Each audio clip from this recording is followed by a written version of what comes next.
ఇది కేవలం సమాచారంగా మాత్రమే భావించండి. వైద్య నిపుణులను సంప్రదించండి. బోధకాలు ఇలాంటి సమస్యలు చాలా తరచుగా మనం చూస్తున్నాం. వీటికి కూడా హోమియోపతిలో మనకి అంటే మీకు ఫైలియరియాసిస్ కిందకి వచ్చేటప్పుడు మీకు ఏమంటే అది చాలా కాంప్లికేటెడ్ డిజార్డర్. అది చాలామంది హోమియోపతికి ఫైలియరియాసిస్కి వచ్చే చాలా తక్కువ. ఇప్పుడు నేను ఇన్ని సంవత్సరాలు ప్రాక్టీస్ 4-5 కేసులు చూశాను అంతే.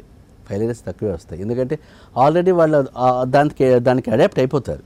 ఏముంది ఇంకా దానితో పెద్ద ఇష్యూ ఏం లేదు కదా, కాలు ఒకటే కదా ఇబ్బంది అని చెప్పి.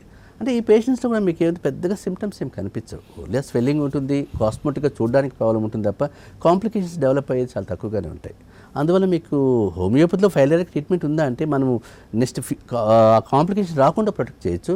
కంప్లీట్గా ఎరాడికేట్ చేసే ఛాన్సెస్ తక్కువగానే ఉంటాయి. అది అన్ని కేసులు చేయలేకపోవచ్చు మనం, ఎందుకంటే ఓపెన్గా ప్రతి సిస్టానికి రెస్ట్రిక్షన్స్ ఉంటాయి. అంతేగాని హోమియోపతి అన్నంత మాత్రం ఇంకా అదేదో అద్భుతమైన ట్రీట్మెంట్ ఇదే ఉంది మనం అనుకోవడానికి లేదు అక్కడ. అంటే దాని రెస్ట్రిక్షన్స్ దానికి ఉంటాయి. మన సిస్టంలో మన లిమిటేషన్ మనం తెలుసుకోవాలి. సర్జికల్గా వెళ్ళాలి అనుకుంటే సర్జికల్గా వెళ్ళాల్సి వస్తుంది కొన్ని కేసులు. మెడికల్ మేనేజ్మెంట్ కాబట్టి మెడికల్ మేనేజ్మెంట్ కావాల్సి వస్తుంది, అంతేగాని హోమియోపతి సర్వస్వం అనుకోవడం తప్పది. సార్, హెచ్ఐవి లాంటి కాంప్లెక్స్ కండిషన్స్ని డీల్ చేస్తున్నప్పుడు మీరు లైఫ్ స్టైల్ చేంజెస్ కూడా చెప్తారా? ఎక్సర్సైజ్ చేయండి, ఇమ్యూనిటీ బిల్డింగ్కి ఇవి చేయండి, పళ్ళు తినండి, ఇలాంటివన్నీ చెప్తారా సార్? జనరల్గా ప్రతి పేషెంట్కి మనకు ఇమ్యూనిటీ బూస్టర్స్ ఇవ్వడంతో పాటు కూడా లైఫ్ స్టైల్ మార్చుకోమని చెప్తాం. ఎందుకంటే హెచ్ఐవి పేషెంట్ సరైన ఫుడ్ తీసుకోకపోతే, బ్యాలెన్స్డ్ ఫుడ్, ఆటోమేటిక్గా వెయిట్ లాస్ అయిపోతుంటాడు. సో వెయిట్ లాస్ అయిన తర్వాత మనం ఏం చేయడానికి ఛాన్స్ ఉండదు మళ్ళీ. అందువల్ల మీకు వాళ్ళకి సరైన ఫుడ్ తీసుకోమంటే మంచి ఫుడ్, అరటిపళ్ళు కానీ, మిల్క్ కానీ, నాన్ వెజ్ ఫిష్ తీసుకోమని చెప్పడం, ఫ్రూట్స్ తినము, లీఫీ వెజిటబుల్స్ ఇవన్నీ తీసుకోమని చెప్తాం. ఇంకా అలా తీసుకొని వాడు అంటే మనం ఏం చేయలేము అక్కడ. అది అంటే డాక్టర్ మాట వినాలి, ట్రీట్మెంట్ తీసుకోవాలి. ఇంకా నా ఇష్టం నా లైఫ్ అంటే మనం ఏం చేయలేము అక్కడ. ఇంకా వాళ్ళు అది కర్మ అనుకోవాల్సింది అంతే. మామూలుగా అసలు జీవితం ఎంత తాత్కాలికమైందో కోవిడ్ టైంలో అందరికీ అర్థమైపోయింది సార్.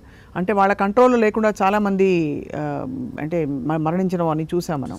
సో ఓవరాల్గా ఒక ఆరోగ్యకరమైన లైఫ్ స్టైల్కి before we talk about cancer and other diseases మీరు ఏం చెప్తారు సార్ మన సాక్షి ప్రేక్షకులకి? అసలు ఓవరాల్గా యాజ్ అ హోమియోపతి డాక్టర్ మీరు ఏం చెప్తారు? జనరల్గా ఎలాంటి ప్రాబ్లం వచ్చినా కూడా మనకి ఏంటంటే లైఫ్ స్టైల్ చాలా ఇంపార్టెంట్. లైఫ్ స్టైల్లో వేరియేషన్స్ ఉన్నప్పుడు తప్పనిసరిగా అటాక్ అవుతాయి ఏదో ఒకటి.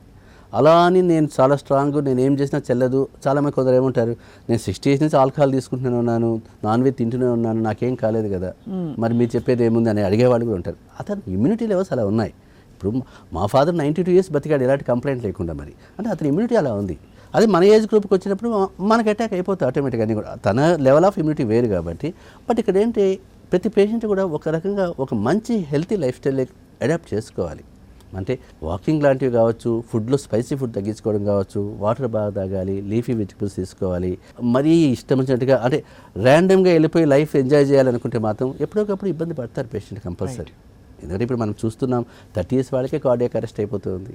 ఎవరో 50sకి వచ్చే కార్డియాక్ ప్రాబ్లమ్స్ 30sలోనే 20sలో కనిపిస్తుంది. అంటే దీని బికాస్ ఆఫ్ లైఫ్ స్టైల్ వేరియేషన్సే. ఈ టైప్ ఆఫ్ లైఫ్ స్టైల్ ఉండడం వల్ల ఇవన్నీ జరుగుతున్నాయి. అందువల్ల మనకు సరైన ఫుడ్, మంచి మనసు, మంచి ఆహారం, మంచి డాక్టర్, ఈ ముగ్గురు దొరికితే ఆటోమేటిక్గా ఎలాంటి ఇబ్బంది లేకుండా బతకచ్చు. జీవితం చాలా చాలా చాలా హ్యాపీగా ఉంటుంది, ఆనందంగా ఆరోగ్యంగా గడుస్తుంది. ఆరోగ్యంగా ఉంటుంది. రైట్. డాక్టర్ మధు వారణాసి గారు ధన్యవాదాలు. ఇవాళ చాలా అద్భుతమైన విషయాలు చెప్పారు. అసలు ముఖ్యంగా హెచ్ఐవి లాంటి ఒక చాలా ఎవరు చెప్పుకోని కండిషన్కి అండ్ విపరీతమైన అంటే భయం ఉండే ఒక కండిషన్కి మీరు లైఫ్ని పొడిగించడం, ఇమ్యూనిటీని బిల్డ్ చేయడం సాధ్యం హోమియోపతి ద్వారా అని చెప్తున్నారు. Thank you so much sir. రాబోయే ఎపిసోడ్లో క్యాన్సర్ కూడా విపరీతంగా ప్రబలుతోంది సార్. క్యాన్సర్ గురించి మాట్లాడదాం. Thank you sir, and thank you all for watching.